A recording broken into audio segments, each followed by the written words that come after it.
My name is Greg Aune. I'm a pediatric oncologist and basic researcher here at Mays Cancer Center. So I was treated for Hodgkin's disease in 1989 and 90. That was over 30 years ago now. Unfortunately, I survived.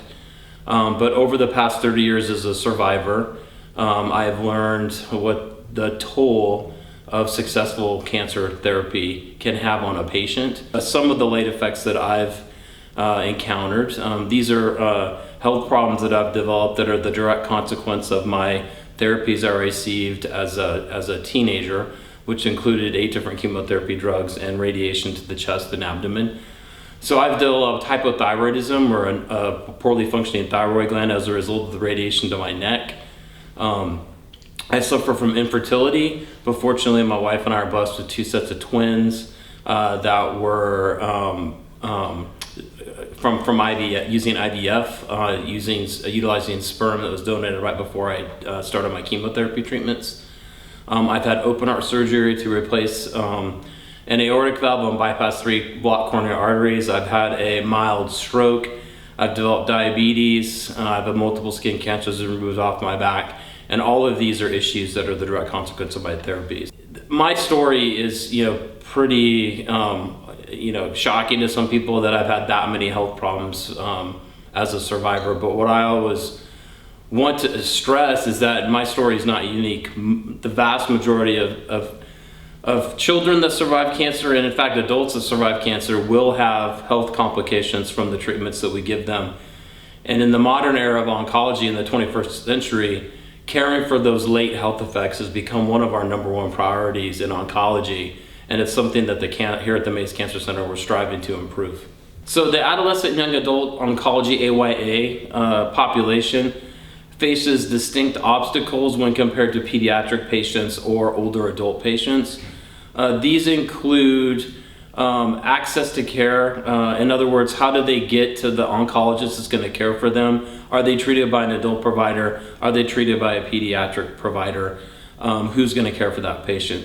The second thing is just understanding the biology of the cancers that adolescent and young adults have.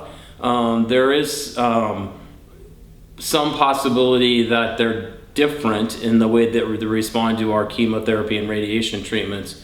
And there's a lot of research going on trying to pinpoint those differences, because this patient group as a whole has not had as a dramatic improvement in their survival rates and good outcomes as other age groups.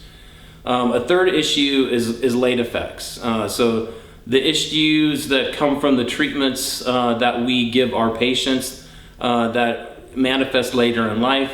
As a group, the AYA population hasn't been systematically studied, and the likelihood is that they have similar types of problems, but they may have different problems, and we need to understand what these are. And then finally, I think just there's other issues with the AYA population from an obstacle standpoint that I would consider unique to that population. So that's things like work issues. Many of them can have young families.